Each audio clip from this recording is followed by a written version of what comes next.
So doon lang kami sa loob, nagkukuha. Hirap talaga ng buhay na. Oo, no, naglalakad lang, di ba? Tapos, pero ngayon, nakasakay ka na sa... Kaya may hirap pa rin. Oo, may hirap pa rin. Si Belinda naman mag-share. Papasalamat po ako sa lahat ng mga naging teachers ko noon. Mula grade 1 hanggang grade 6 po. Salamat po sa inyo. Thank you, Belinda. Nagpapasalamat po ako, nakagraduate po kami rito. Nagpapasalamat po ako sa lahat ng teacher ngayon na nandito po sa harap. Mga teachers, thank you daw po. Salamat po. Yan, si Fernan. Hi, Fernan. Mr. Perez. Section. Bukas na lang, halika. Salamat. Palampakan naman natin sila. Gusto niyo pa ba marinig yung mga naaalala nila? Sige. Ha? Oo nga, para naman walang naaalala eh. Yung bukod tanging dapat naalala, nakakalimutan. Ayan. Next. Mag-a-award si Miss G. Asa si Gina? Gan. Gan. Si Gina. Gan too soon? Baka kinuha yung merienda natin.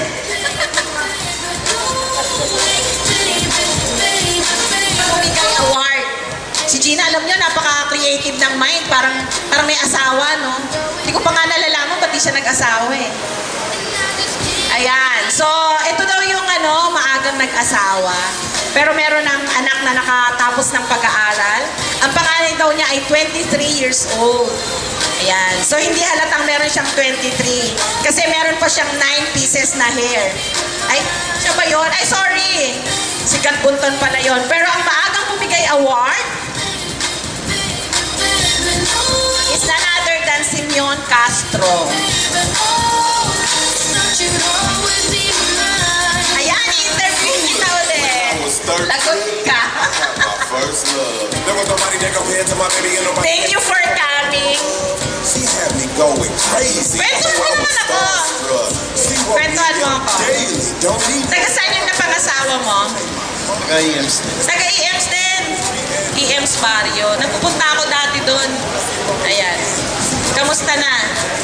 Ilan anak mo? Tatlo. Tama ba yung panganay mo? 23? Parang 24 na. Parang 24? Hindi ka sigurado. Anong year siya Alam nyo, correct me if I'm wrong sa family, mas natatandaan ng nanay yung mga edad, mga birthday ng mga anak. Tama ba? Bahala na si Mrs. Umalala. Ayun. Babae, lalaki? Lalaki. Lalaki. So, ilang taon ka nag-asawa? 21.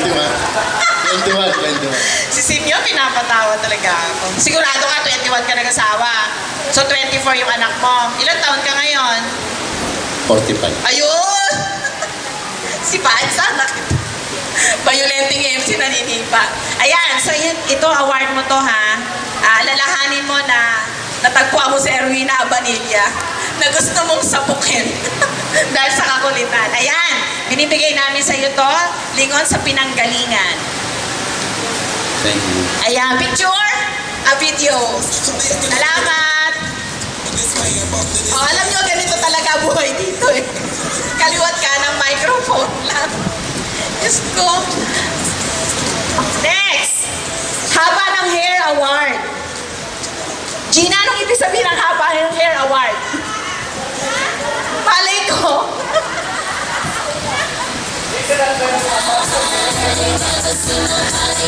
Basta ibigay mo sa kanya yung Haba ng Hair Award.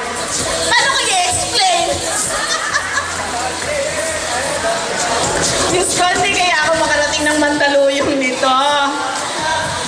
Lapit na. Kuya, kanina pa. Ha? Hindi. Salamat ha. Hindi kita babayaran. Haba ng Hair Award. Sino pinakamaraming naging suitors? Aminin. Aba, nagtaas ng kamay ang maiksi ang hair. Jocelyn Castro, umakyat ka rito. Ikaw nga. Alin ka dali? Oo. Ikaw nga. Ikaw. Jocelyn Castro.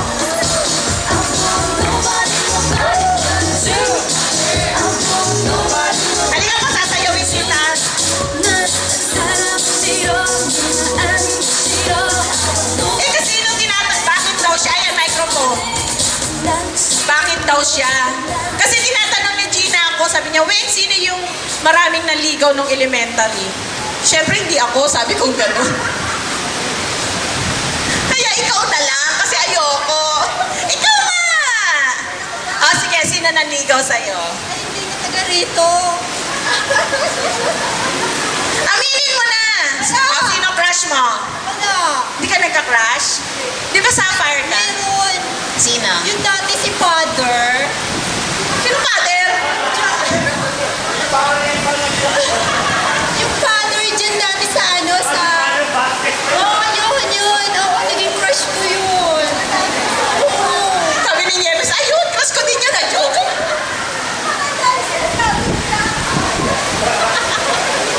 Jocelyn kaya ako nagsisimba. Basta naging crush ko siya nung grade Saan mo siya naging crush?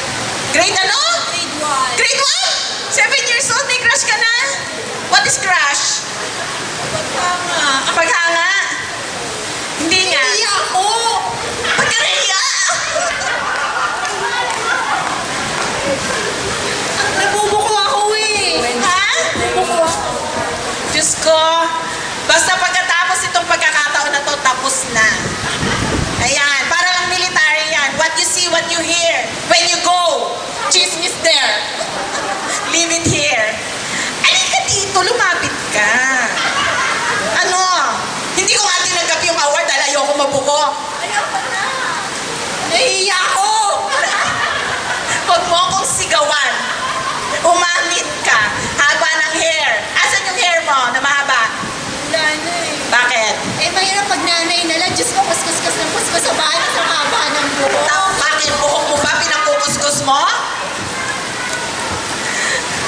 Nagre-reklamo ka ba bilang nanay? Eh, masaya. Akala ko mahal ang shampoo. Kailan ka ba nagpagupit ng hair?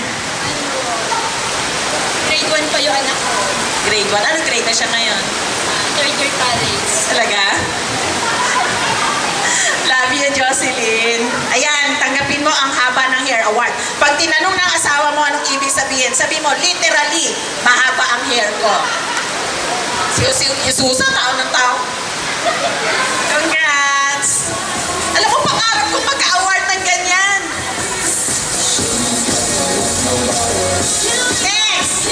Ano ba to?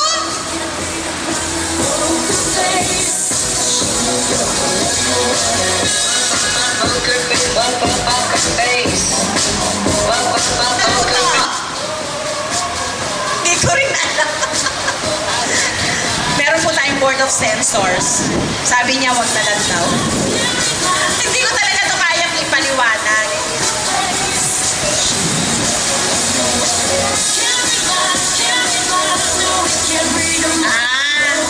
Meron naman palang paliwanag. Kaya lang hindi ko kaya talagang i-execute.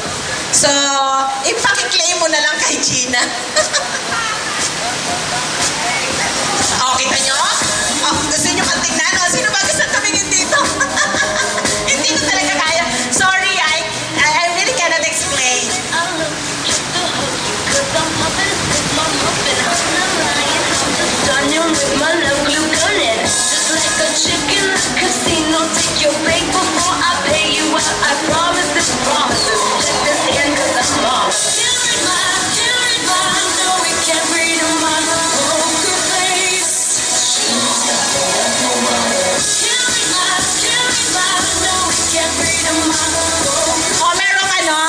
Merong paliwanag si Paulino Mendoza.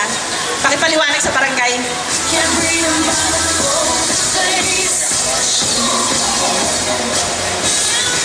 Okay, ang next award is May Asim Pa Award.